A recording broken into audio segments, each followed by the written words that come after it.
my interview at MTV when they said to me, well, most of your job is going to be in the edit room, editing the auditions that you do. And then the other half will be, at your desk answering the phones. And I was like, I can just edit with 2 VCRs at my desk. And I saw their lights go like, ching! He's gonna, we got a workhorse here. Being a creative is a survival skill. Like being resilient is exhausting. And I'm happy to say that I'm a resilient person. There was a lot of things thrown in my direction that I did not have control over, but how I passed through them, overcame them. Don't let there not being an audience prevent you from creating the thing that you're capable of creating right now, because that time is abandoned. But create what you can, not what you should, and do it with people that you can do it with. And those are the people that show up for you, and they have different skill sets than yours, and that's like what makes us better. I want a t-shirt that says create what you can, not what you should. I got to do all of season 1 and season 2 of Punk'd, so I was a dangerous person. You're listening to the Real Business Connections Network. Real Business Connections Network. Powered by Balbert Marketing, LLC. Subscribe now and check us out at realbusinessconnections.com. Enjoy the show. So, Vinny, what do I need to know about your earliest context to best understand who you are and what you do nowadays? Oh man, that being a creative is a survival skill. Like being resilient is exhausting. And I'm happy to say that I'm a resilient person. There was a lot of things thrown in my direction that I did not have control over, but how I passed through them, overcame them, was for me to figure out. And I think that made me a creative person. And I learned to read the room with empathy and with an understanding of someone else's language that wasn't quite mine yet. I didn't need to understand it. I just needed to retain it and hold it. Words matter. And I think that connection of surviving and thriving goes with the ups and downs of my entire career. And that's those are the pros and cons of it all. Good setup. Let's go to a direct scene of when that exemplifies this kind of feeling, like you're both thriving and surviving. You're on your toes. Take us to the scene. Okay. The first thing that pops into mind is I wanted a video recorder. Like I wanted to be on TV. I wanted to be on TV. I was okay to be on a VCR and VHS. I was okay. I wanted to be in the living room. Like being on a broadcast channel. Cable kind of was coming out in the 80s. We didn't get cable in my house until like the early 90s. I played video games, or I'm the oldest of like 4 kids growing up. So my job was keep the kids out of the house and, keep everybody busy. But I think it's that intergenerational relationship I had with my brother and sister who were born 84 and 85, sort of on the beginning spectrum of millennials, where I'm born in 77 and I'm kind of coming in at the end of Gen X, or towards the end of Gen X. So technology is changing, creativity is changing. I didn't get to have a camcorder until I was in college, I think. And I would just sit there and record like footage of my siblings, and we play skits out.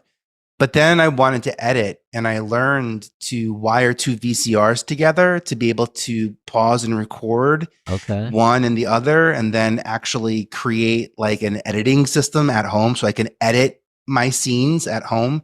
And I'll never forget my interview at MTV, fast forward to 1998, my interview at MTV when they said to me, well, most of your job is going to be in the edit room, editing the auditions that you do. And then the other half will be at your desk answering the phones. And I was like, no, I don't need to be in an edit room. I can just edit with 2 VCRs at my desk. And I saw their lights go like, ching! We got a workhorse here. And I did. I loved working. I loved throwing myself into edits and video and the whole digital world that expands in it. But I think that's like a great example of me learning a fundamental skill that I didn't know would come into play. And by the way, I stayed at MTV for 10 years, from 98 to 07. And we used that double VCR hack on every single floor in every single department. That was like sort of like a built-in. Yeah, like it's weird to think of where technology was up until maybe 2010. Until the iPhone and cable ultimately changed. But grabbing hold of physical skills that would come to play a major part of how I create, because I create the block of content first, and then I'm okay sort of editing it after. Like I do have to physically create something first to figure out what it is. I'm not one of those creators that has to create the perfect thing first. Let's just make it, because no one asked for it except for a few people in a room. So let's make it, and then let's refine it. And that's the Osbournes, Newlyweds, Punk'd, Housewives. I mean, I can go through a list of the shows that I got to be a part of and develop and launch and create, whether it's from the cast or from the format. It's creating that core piece of content is the thing that I just don't let the editor in me touch yet. And then when it is time for the editor to get his hands on the work, there's a discerning eye. Talk more about that, because I know in this day and age, a lot of people, especially on YouTube, they say start with the title, start with the thumbnail, work backwards from there. But most of what you did, which was some of the age-old, most timeless shows and content of all time, wasn't really starting with the title and thumbnail per se. It was really just documenting reality and creating an experience. So talk a little bit more on that. Yeah, and it still is my preferred method of creating content is documenting. I don't have a hard time sitting down and creating content, because I very rarely will sit down straight to camera and say something with the sole purpose of creating a piece of content with a message in it. I'm just not comfortable doing that. I also got comfortable documenting my life. This microphone setup is like a permanent part of my setup. These are my permanent, I have I don't have to change my entire environment to be able to tap in and make myself sound great, look great, so that the message gets delivered. You learn these things early in life. And some of it's education, some of it's experience, by the way. I'm thinking, I said that my mind hit the Osbournes season 1 budget, where I think we spent a little over $1 million per episode. We won an Emmy, so that made it really nice. And then that changed the trajectory of MTV and programming, because yet again, MTV innovated another form of media content, first the music video, and now what became, reality television. But documenting has always been my preferred method of creating content. And I have a phone that that could back that up. I'm the friend that, like, if I take the photo, you won't see it. But there will be a right time and right place for that monumental moment to come into place. But I create what I can, not what I should. I don't always think of my audience when I'm creating content, because, to be honest, I don't always know what they want. And I, generally speaking, do know what I want. So I tend to create content for myself. And there's a part of me when I'm an executive at MTV for 10 years and Bravo for 10 years thereafter, where people say, think like your audience, be your audience, create for your audience. And I'm like, I have the same taste as my audience, and I just have to trust that. Yeah. If I try to think like my audience, those shows that I created, Wild 'N Out, The Challenge, I mean, I can go on like series that are still on air. Mm-hmm.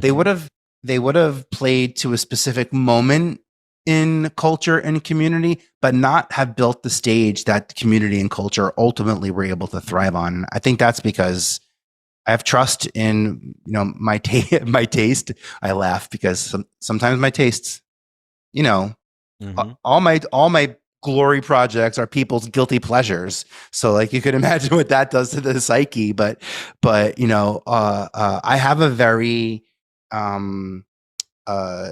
neutralized taste for content where I do like dynamics, but there needs to be and political dynamics are, especially interfamily political dynamics, are huge story engines for me in story and being a storyteller and creating reality TV content like that. So I look for those story engines now as a creator on LinkedIn. One of those story engines for me is leadership. And I'm always trying to talk about my relationship with leadership as opposed to how people can be better leaders. I choose to talk about my relationship with leadership just as my own point of view. And I've really enjoyed my journey on LinkedIn because I definitely 5 years ago would say I was a bad writer. I created reality TV. I let reality write itself. I would say these things. It's so good. How could you not? By the way, the Osbourne, who comes up with the Osbournes and Jessica Simpson, Chicken Tuna. Like these are brilliant people that have understand what their and perceive what their impression is publicly and play into it and lean into it. And there's a power in that. Let's try, and I have no clue where this is going to go, and I'm really excited about this. I want to distill it to like truly what worked so well. So we'll use Ozzy as an example, and then I want to move away. Everyone already knew who Ozzy Osbourne was. Like if you are a celebrity, people are interested in you, period. Like Taylor Swift could do anything and people are going to be interested in her, period. But a counterexample, I know Barack Obama was signed with Spotify and actually got dropped from the contract because his podcast wasn't doing that good. So just because you're a celebrity doesn't necessarily mean the content's going to stand the test of time. So maybe there's an example of like a show. I don't know if there's a ton of celebrities on Wild and Out. Like an example of a show that wasn't Ozzy Osbourne or a project that could have definitely failed and distill down like what actually works. So like being a celebrity helps, but even celebrities fail. What makes this content timeless? What makes it work? What makes the it audience? The audience does. It's the content doesn't make it a great series. The platform doesn't make it a great series. The platform had what the content needed back then when I was in TV in the 90s in the Y2K. It's the audience. We had a killer audience that chose to rush home every single day by 3:30 to watch the top 10 videos in the country. They chose to tune into the television station 10 to the hour every hour to get their pop culture news. They chose to be dialed in to the same stream of pop culture consciousness. They made a choice to show up. Now we take for advantage showing up. It's best if I were to say, I've recently reconnected with a couple of friends that I used to hang out with in my 20s. And it's crazy to me because in my 20s, I would go out to the bars and I couldn't wait to hear how their days were and what projects are they working on and who's dating who and what's going on. But I know all of that before 7 o'clock in the evening. If I scroll on Instagram for just a couple of minutes, I miss that excitement and that handover. Also, celebrity could be the kiss of death too. So Sharon pitched the Osbournes to MTV as the Osbournes meets the real world. And MTV first said, we're not doing a show with Ozzy Osbourne. Like this is Britney Spears, Spice Girls, NSYNC. Yeah. We're not a nostalgia network. And MTV has always had this issue with people who age out of the demographic that MTV's sponsors pay MTV to make sure they hold on to, which is 12 to 24. But I promise you, once you turn 25, at some point in your life, whatever demographic you're a part of, whatever group you're, millennial, Gen X, Gen Z, whatever, you're always like, they stop playing my favorite. But that's by design, is that so? And the Osbournes, MTV not wanting to be a nostalgia network, did not like the idea of Ozzy at all. In fact, it was our department that booked Kelly and Jack on Cribs because we loved the dynamic of those two. It was just like rock royalty, but also exactly what our audience looks like when they're watching MTV at home. They're fighting with each other. They're getting along with each other. They're singing along. It just was exactly. And also Osbournes was supposed to be a cooking show. The heart of the cooking show. Yeah. So Cribs was a big show on MTV. And we had this piece of data that said between the third and fourth act on Cribs, the refrigerator door would open on the fourth act. And we would tease that at the end of the third act. And we would see over the commercial break, there would be a strong retention of people wanting to see what was in the refrigerator. It's even more than this is where the magic happens. You would think that's the spot that most people, talk about. But so we had a little bit of information about the kitchen being the heart of the home and there being real intrigue in what was happening there. And Ozzy loved this cooking show on the BBC with these two women that would just cook. So the idea was, let's make it a cooking show. And then eventually what happened is something really funny happened outside the kitchen. So we put a camera there and we put a camera there. And eventually it became, it became what we saw as the Osbournes. But that's why I took about $1 million per episode in season 1, probably down to $300,000 to $400,000 per episode in season 2, by the way, even after winning the first Emmy. Wow. And so you learn those pieces, but there was a show that Justin Timberlake and Cameron Diaz pitched us where they go traveling with friends. It was a celebrity driven show. And that was the first time I remember being in a meeting at MTV. We had this meeting called Walter. We all like to earn ratings. So it was like department heads from, all sure. of the, nothing like a corporate buy-in. But Walter, and it was because I went through the ranks at MTV. So like by the time I got to go to Walter, I was like prestige, like I was so excited to have a 10 a.m. on Tuesday, got to go to Walter. You know what I mean? But to hear them talking about the content and to hear them talking about just like launching television shows and how we supported them, it changed so much. And it always does, but celebrity doesn't always push through and doesn't, create the most dynamic guest experience. And also, they have an audience that already has access to them now. So like, a lot's changed since I was at MTV when people needed to watch a cable channel to be able to actually see their live celebrities in real life doing things that, weren't, hyper edited, even though MTV is edited, obviously, but like live to air. And who knew that? So, but I mean, working with the creators I got to work with at MTV, I mean, how that prepared me to be a better partner and collaborator and creator, because I saw the top of industries come to MTV and partner with us for dirt cheap because we could give them executive producer credits, which turned into production companies, which turns into intellectual property. And that's a real library or bank of content and intellectual property to build now. So seeing people come to MTV, knowing that we had access to that audience for that reason, I also learned the pass-through experience of not wanting to have a show forever. Like, whereas when I went to Bravo, a lot of the women I worked with on Housewives were career housewives and they wanted to be career women. They wanted to make being on that show their career, as opposed to having a career outside of that show and then showcasing that career in the show. Which I didn't see at first, but they did. The Jersey Shore is still going on. I mean, they literally had a career of being in the Jersey Shore.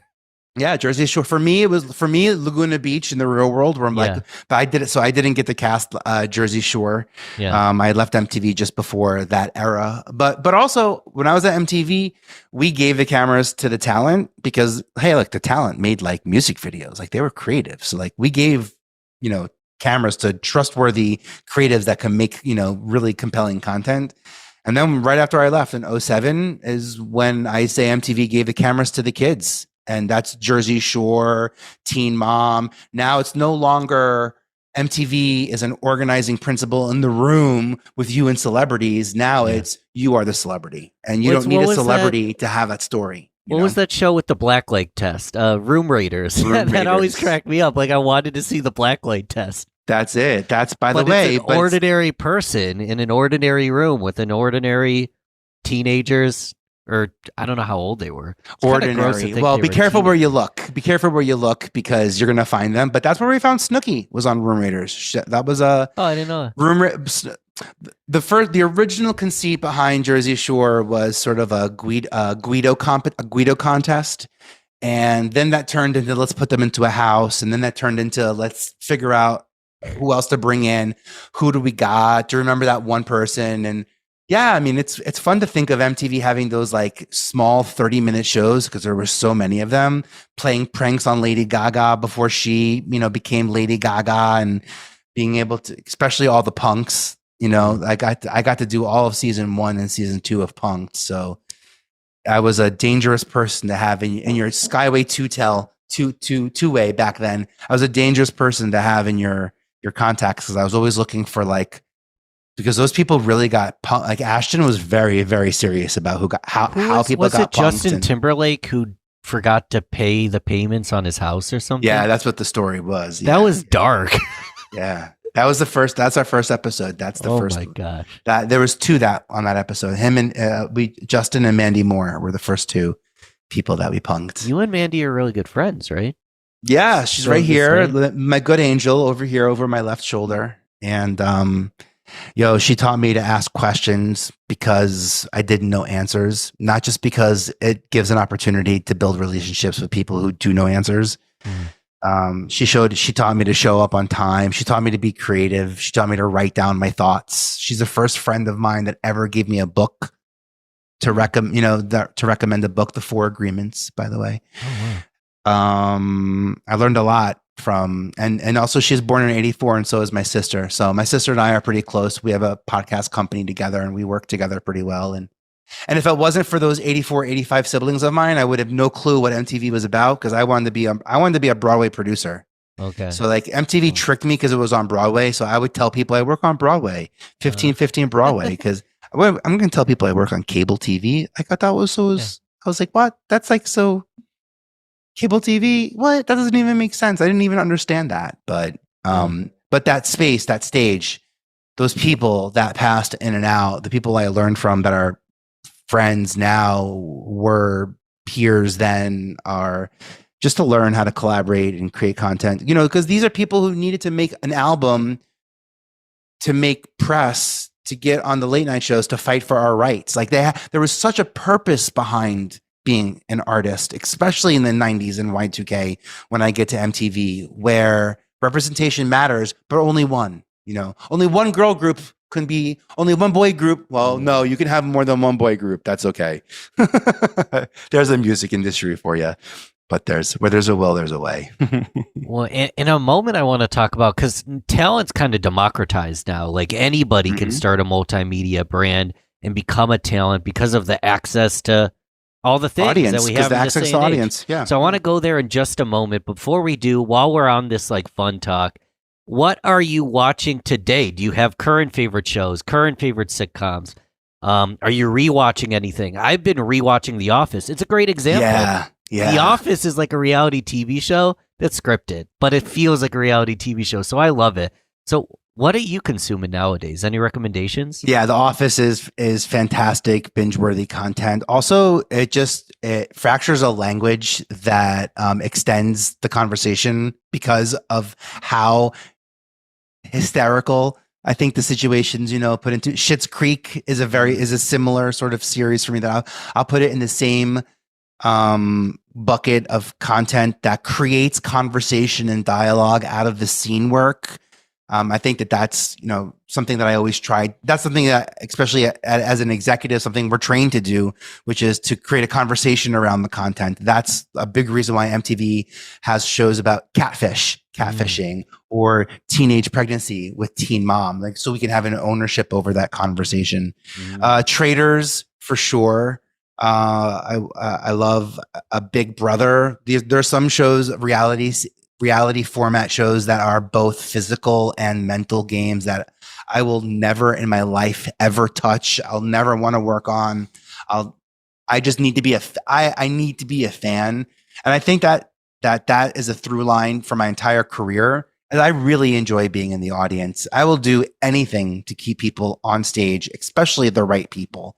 And I don't teach Mandy Moore, Beyonce, Ashley Simpson. I didn't teach them how to do what they do or have an impact on what they do on stage, but it's the piece outside that, I really enjoy. But Traders for me is I love a good game. Also, then I get into Nat Geo. I can watch Meerkats and I can watch The Sun. I can watch paint dry on on a home flipper show that doesn't have too much flipping. I can watch Alone. I love Alone, thinking like I would even stand a day alone in the wilderness. But I like Naked and Afraid just because they're naked. It just makes me crack up. yeah. That makes me. Yeah, I just got like that was my nervous voice. What you just experienced there was I thought I just processed what it must be like to cast that show, and I bet it's fun for the people who make it. But I bet it's not a lot of fun for the people who don't. So there's well, and if anyone doesn't know if they don't know Alone or Naked and Afraid, it's literally they're naked, alone, by themselves for a significant amount of time, and they're afraid because they have to survive. And one thing I don't always think about, but I am right now, is they're still surrounded by a camera crew. So there's this well-fed camera crew with a camera on them, just watching them naked starve to death. That's gotta be a bad place to be. Yes, I saw I saw interviews about season 1 of Survivor about that, and there's some really strict crew rules about that. But a lot of those shows are actually shot in first person, so especially on Naked and Afraid, where there's 2 people, there's someone to cross shoot, and there's a lot of sticks, a lot of tripod and work like that. But yeah, it is. I always think about that on Amazing Race as well. On Amazing Race, I know that there's 2 people and then 1 videographer. So like that's why there's always 1 person in the front in the passenger seat up front, and then 1 person sits behind the driver so that the camera person can sit on the passenger side, back seat, to get both of their angles and the driver in the shots. So I kind of like that. I like that kind of stuff. I'm like one of those annoying media people who counts cameras and edits and microphones and lights and I'm wrong. You know what I mean? But I know what I know, and I'm not limited to that. I teased it, and so we're talking about other people and the people you've worked with quite a bit. Let's talk about ourselves, and specifically like the listener today. Sure. Because I touched on it, like the internet has democratized a lot of things. It's really unfortunate that not everyone has the access we do, but most of the listeners, they maybe have AirPods in, they have a freaking laptop, they have access to a studio. Like any of us in theory can build our own multimedia brand in this day and age. First off, I think that's true. You can tell me if I'm wrong. Where do you recommend people start if they want to start making a wave online? They maybe feel like they're playing small. They're a tremendous talent. Not many people know about them yet. Oh, that's the best. You know when I meet people who literally fit that exact description, you know what my sales strategy is to the buyer, the network buyer or the production company buyer is? It goes like this. Well, you see it, don't you? Like if we're not the first, someone else is going to be the first. So the question is no longer, is this the right person for us? The question is do you want to be the person who breaks this person, or is there someone else that you feel like you want to break? And just know that if we release this person from the show, someone else will. Someone else probably will. And the longer I'm at MTV, now there's other networks that start popping up. VH1 and VH1, BET, and Nickelodeon were always part of like the Viacom world, but Much Music, Music Choice, AOL Music. There's other platforms that are starting to pop up. UPN, WB, Channel 9, wherever you are in the timeline of, so some of it starts to become about, scare tactics of that. And I play to the ego of the buyer. Like you could be the person who breaks. I said it with Mandy Moore. We could be the channel that breaks Mandy Moore. Wow. We could be the channel that gives Ashton Kutcher the #1 male in box office, his first TV series and his first production company ever. We could be the ones that, and I think I'm going to that distance as an example of where to start. It's with people. It's with who. It's not with how or with what. I create what I create in the framing of creating art. I find the right people that I want to create content with. Like I was so excited to get like an hour of your time because I find you to be so insightful and thoughtful, and and then here's like the backward compliment, and we're so in sync, we're so aligned, whether that's good or bad, I don't know, but like I can follow the thought process, and I find often you do as well with mine. And I'm neurodivergent. I can be, all over the place, especially when I'm being self-aware as I am right now. But it's in the alchemy of who I create with. This goes back to how I create. Actually, I didn't even think about this. This is brilliant framing, because here's the reach back is to when I talked about creating content and then stepping away from the creator and then stepping into being the editor. And I kind of like talked about how like the creator doesn't let the editor, smacks the editor's hands if the editor comes in too quickly, because I'm not done creating it yet. I never made this before. It's never been made before. And let's just figure out what we think it could be, what it wants to be, and then let's start refining it and bringing it in, and and shaping it. So I would start the same exact way. If I have a phone today and I wanted to create content, and I wanted to create meaningful content that I felt was going to actually make an impact, and then was also maybe going to be turned into a podcast or audio or maybe social media, I would strongly recommend being a podcast guest.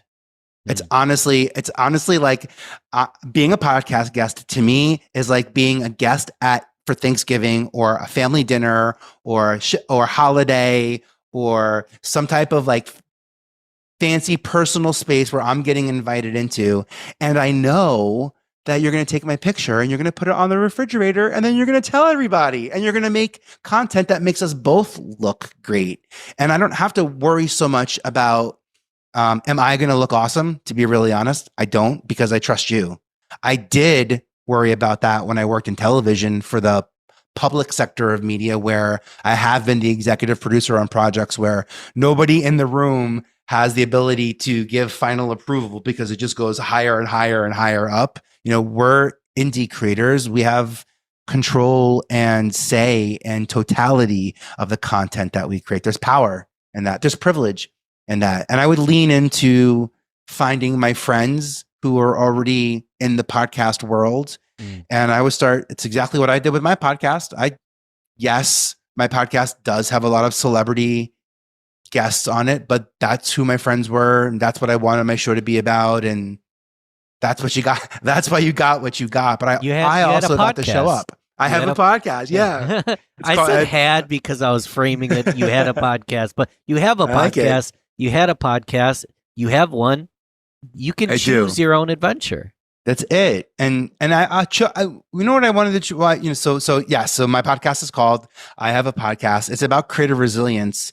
And I chose to speak to giga celebrities that I have worked with, so that you recognize them and their stories, and then you can maybe discern a little bit of the magic that I got to play behind the scenes with a specific phase or show or contract that talent was in, whatever. I wanted to show people what it's like to have friends as a creative in the creative economy. There's no people like show people, and that has always been a mantra of mine. And there's a lot of people who work at MTV, and a lot of people higher up than me who had a lot more control and say and power and better taste. I don't know how to say more creative. It's like a weird thing to say, more creative, but better taste, more taste that got greenlit and approved to TV. As I learn, I have my discerning eye got sharpened over time. But I wanted to show people what it was like to be a creative in a world where the goal is the deliverable, and the deliverable, the success of that deliverable is predicated initially on consumption, right? And then impact. So first, it's how much consumption did it make, and then is it still relevant? First is how many eyeballs watched it tonight, and then is it being talked about in the magazines? And then 10 years later, but did it win an award? And then 10 years later, but is it still a meme on Vine? And I bring up Vine because it was a Vine that brought back Wildin' Out. Like Wildin' Out got shut down, didn't officially get canceled, didn't get picked up, but the community found hysterical 7-second clips, and they picked the right venue. They picked the right platform because MTV is sensitive to YouTube and always has been because of the Janet Jackson, Justin Timberlake Super Bowl, where YouTube came out with a data point that said that was the most rewatched moment in pop culture history, and it all happened on YouTube. And that was a halftime show that MTV was responsible for producing. So, Interesting. So the community knew, and the culture always pushed us through.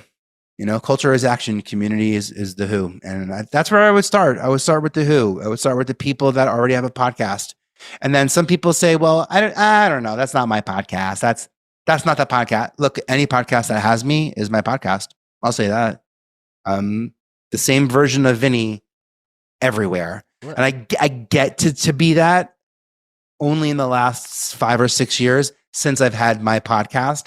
And I use my podcast as a way to declare who I am, both as an executive and as an audience member and as a leader and as a board member and as a brother and as a gay guy and as all the different things that I am.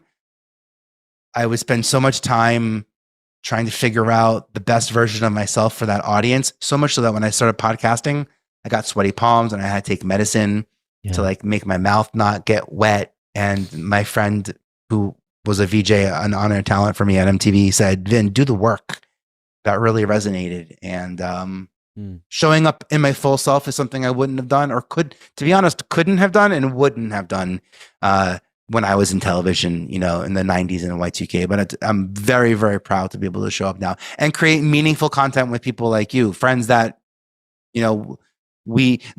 video is consumed, but also what we do with it could create a digital fingerprint. This becomes an IMDb upload. IMDb talks about Vinnie being a guest and Ben being the host. We've now got IMDb, a platform owned by Amazon, telling every digital marker out there that there's a digital handshake between Ben and Vinnie because of this podcast episode. So that's the power of creativity if you know how to lean into it. So someone they want a multimedia brand. They want to get their voice out there. Just start guesting on podcasts. I'll say one thing, quick reflection for me. Yeah.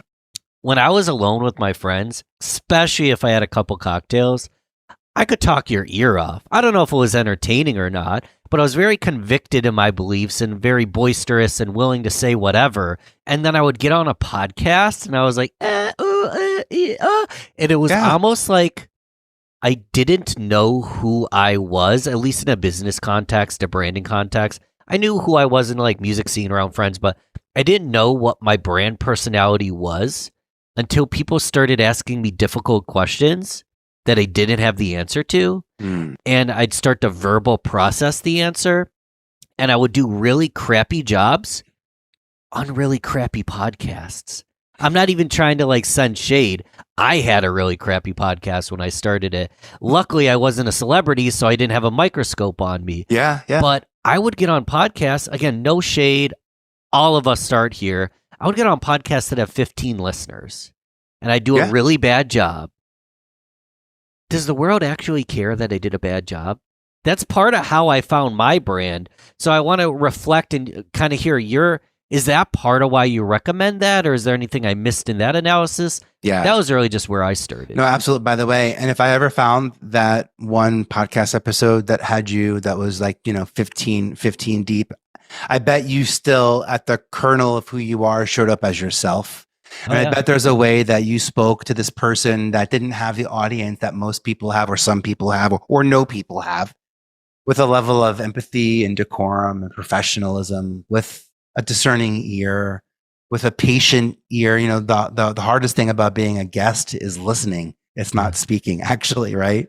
So that, and in turn, I think that being a guest really truly made me a much better host as well, because I got to show up as the version of the host that I wanted to be, which was a Vinnie, not speaker Vinnie or coach Vinnie, or I know this is my hour of talking about what things that I know because I'm the expert in my hour. I didn't want that. I wanted a shared space where we could just kind of be vulnerable. And some of what I talk about on my podcast is personal, because both between me and my guest, because of the things that happen, pregnancies and marriages and relationships. And like, there are things that happen while you're working together. I like to bring up, all that because it helped me. What I didn't realize I was doing was literally preparing myself for the AI generation of talent brands where people tell you to be authentic. I truly believe that this is what authenticity looks like. I'll talk about context over content. What I mean by that is like, I have a relationship with Ben that precedes this episode for years, by the way. There's not just been an awareness, but there's been a deep interest in learning. So not just an awareness of who you are and how you operate, and when you start talking, when we're at conventions, who is attracted to you in that circle and how long that circle stays after and how open that circle becomes. Like that's something that I think people, you learn that by collaborating with people like you who have, again, control over the entire how this is recorded, how this is edited, how this is published. Look, I'm a white guy. I say the wrong thing every once in a while, and it comes out completely opposite how I meant it. And I'm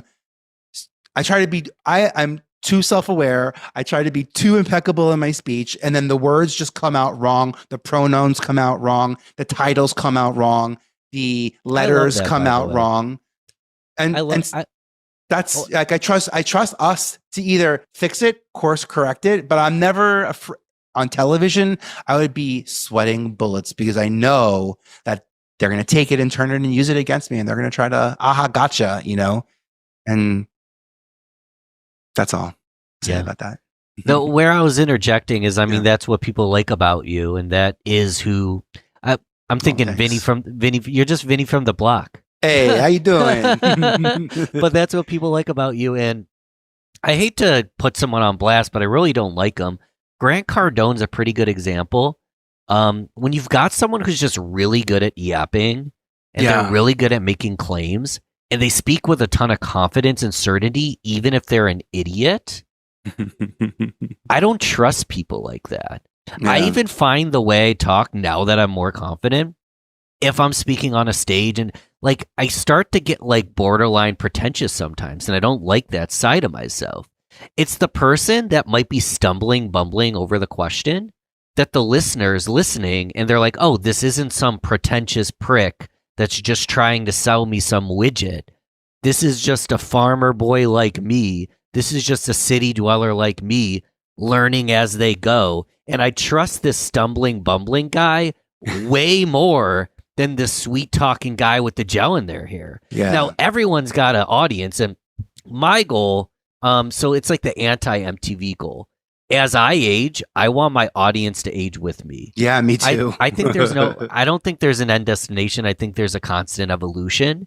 And I want my audience to be evolving with me. I'll use like dating tips as an example. I was into the dating stuff when I was in my early 20s. But if I was in my late 30s and still the dating dude, I would think my own self was weird. Everyone should have a freaking wife or a partner by now, or at least find a little inner or at least peace. one. Why are we talking about pickup lines at 35? It doesn't make any sense.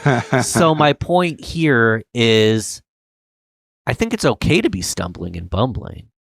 Yeah, they're right. There's this idea that we have to be perfect. And in fact, in media training, like there's a version of me in media training 15, 20 years ago that would have said, you're not bumbling. The problem isn't that you don't know the answer. The problem is that you think you have to know the answer. So you're making a verbal cue to sort of hold on to the moment so that you can give it's your question. No one else has been asked this question. So to be honest, to sit in silence and to take a moment of time to figure it out, there's nothing could be stronger on TV than a moment of silence. That being said, the stumbling and bumbling, the ums, the uhs, those are clear indicators of human fingerprints. And I even know some people who go the distance to spell something wrong in their call to action. They'll spell something ATCION. They'll spell something incorrect just so that it looks like a human did it. You know what I mean? There's a term for that. It's going to come to me in a moment. But is there? Tell me. I need to know. I knew there was. It's something marketing, but there's a term for it. But I mean, in a world of perfect grammar and AI written copy, like I like to say bruh, and just saying bruh proves it's Ben. Yeah, I went through a brew. BRU with the 2 dots on the top. I went through like just to show that I can long tap on the U and get to the special character. I didn't know that was. You know, you do the things that make you stand out. You do the things. But I think that matters. Also, I notice on LinkedIn when I talk about something and I don't offer my own educational experience or experience that enlightened me and educated me about the topic, that I don't get the reaction that even if I say here's something I want you to know, and here are 3 ways to support it or 5 ways to support it, whatever. If I'm not giving you that personalized juxtaposition of why this is important to me, and like, so for example, I don't think you have to be famous to be important. In fact, your Barack Obama sort of analogy in the beginning of this episode sort of even proves that to the point. And again, it's about the audience. It's not about the person.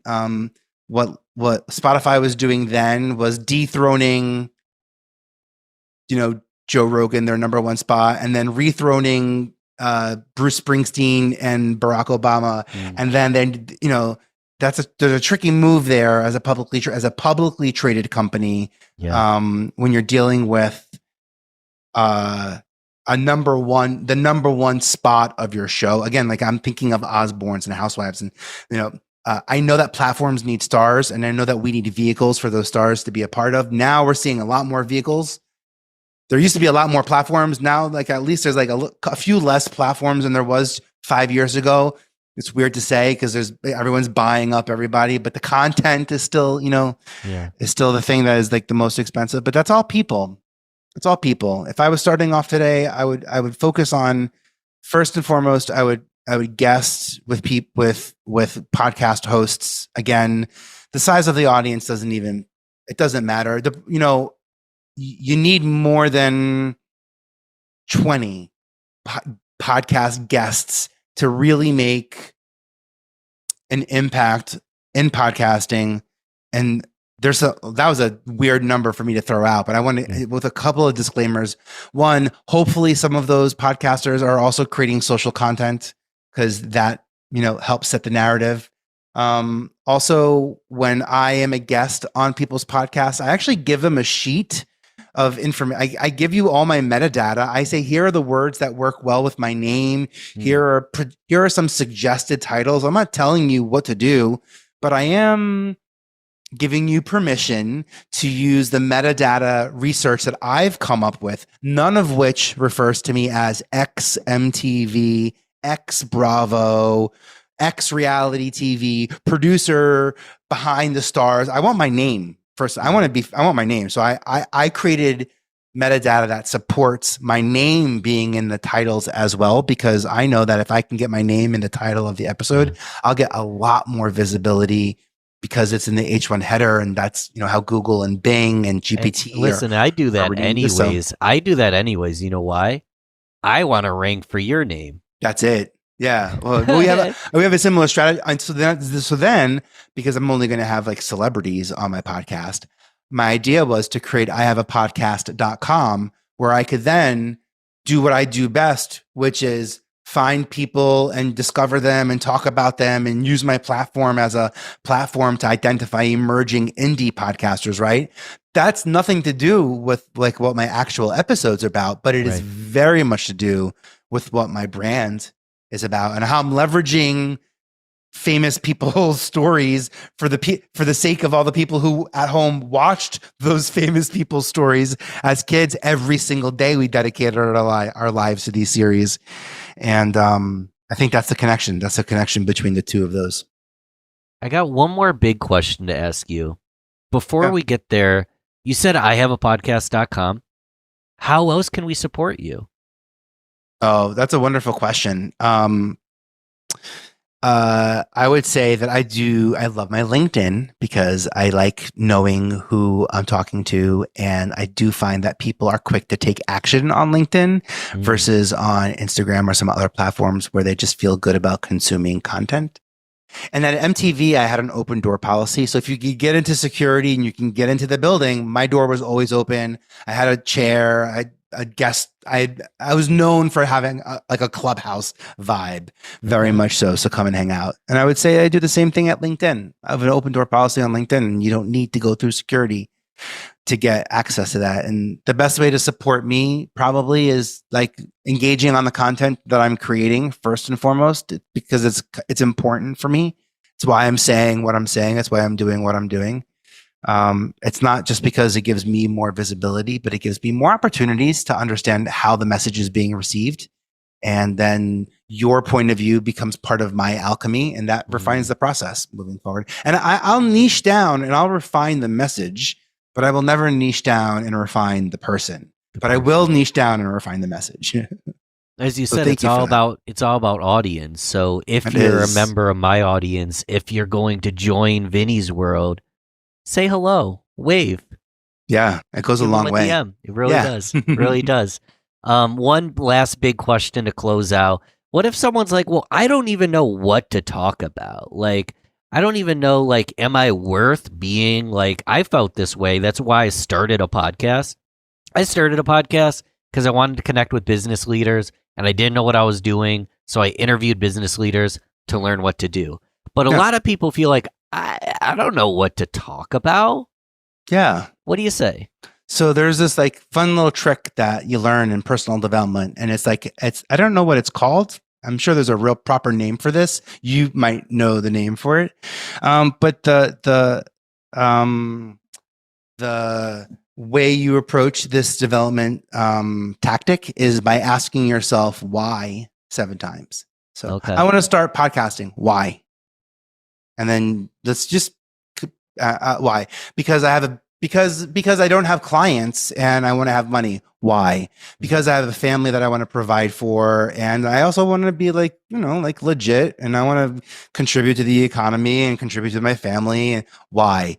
Well, because my parents didn't really do that as a kid, and I feel like being a stalwart community member really will help me feel good about myself. Why? Because working with people makes me feel good because I'm able to make impact. And like, if you can help one, you can help many. Why?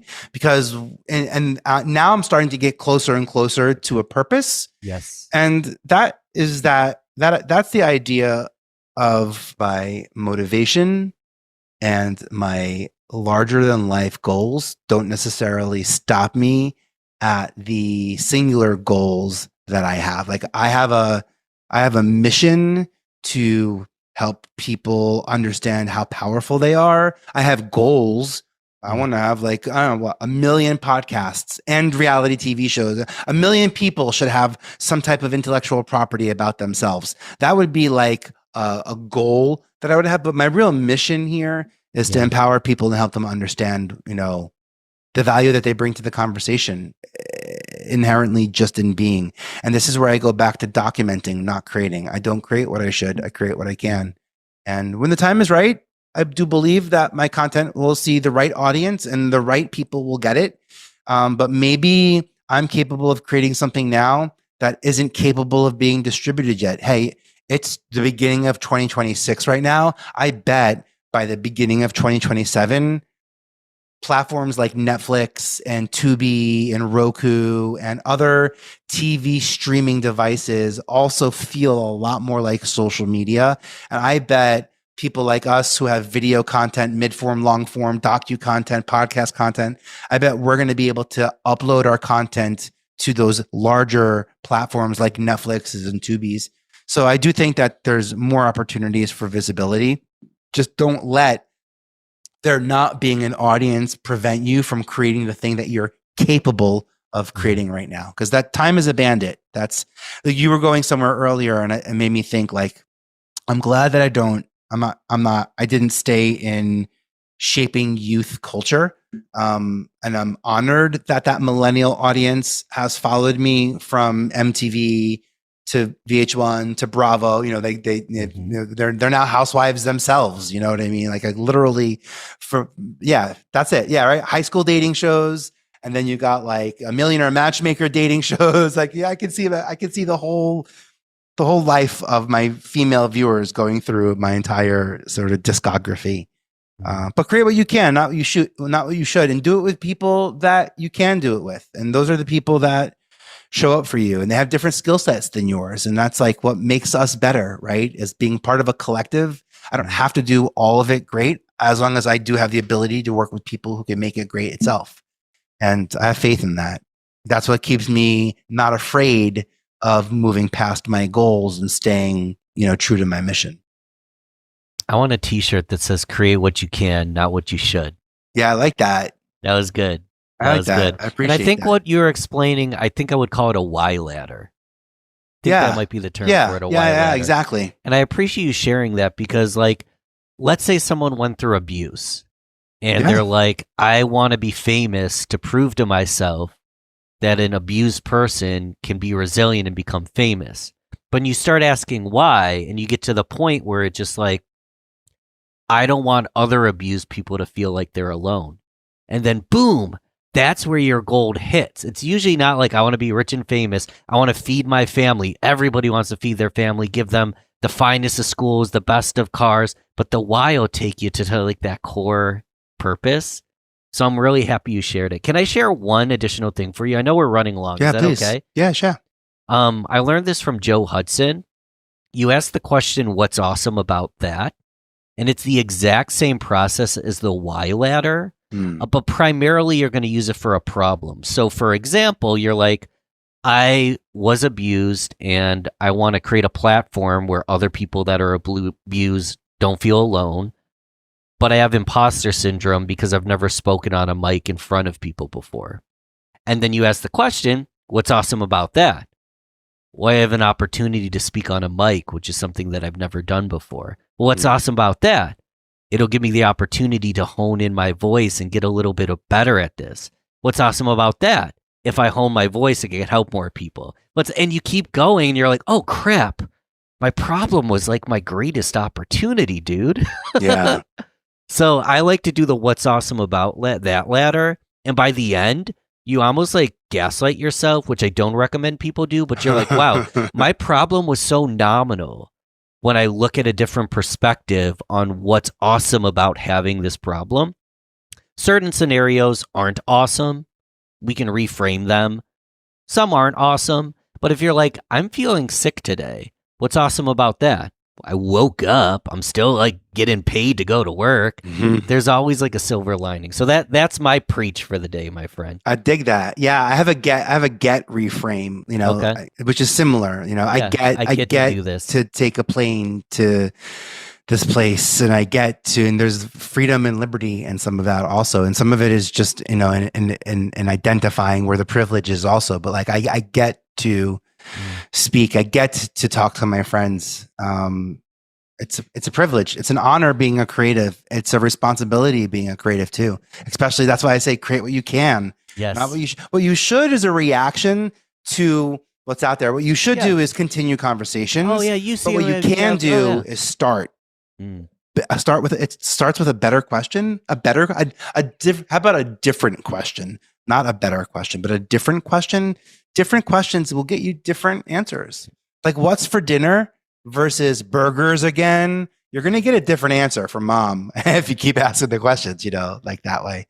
I appreciate that. Thanks for that share. That's a really smart reframe. I want to end with you having the mic. So we'll end on the get future focused. What do you get to do this year? What's planned?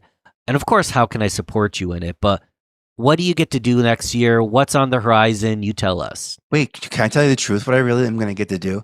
I don't want you to tell me a lie. I'll tell you what I'm doing. I'm doing what I get to do now before it's going to get got, which would be put past tense. But what I'm doing now, which I get to do, a lot of us have podcasts on Apple Podcasts, and we know we have to go to Podcast Connect, hit plus show, you add your show.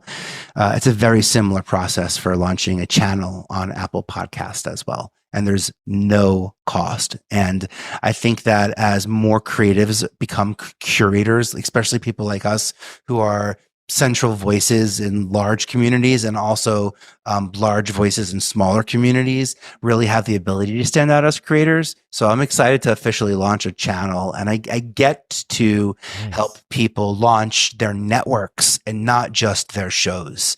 And that's just that's the direction I want to be going in. So thanks for that opportunity to say that out loud. Thanks, brother. I feel like we're just hanging out. I know we both got to eat dinner. I appreciate your time. We'll circle back. I'm sure we can do another one of these very soon. I like it. But at this moment, I want to see the listener show some love to Vinnie, send that message, start putting it, do the Y ladder, see what comes of it. Because then I'll report back to you what happened when we talk next. How's that sound? Sounds good to me. I like Sweet, that. Man. We'll talk soon.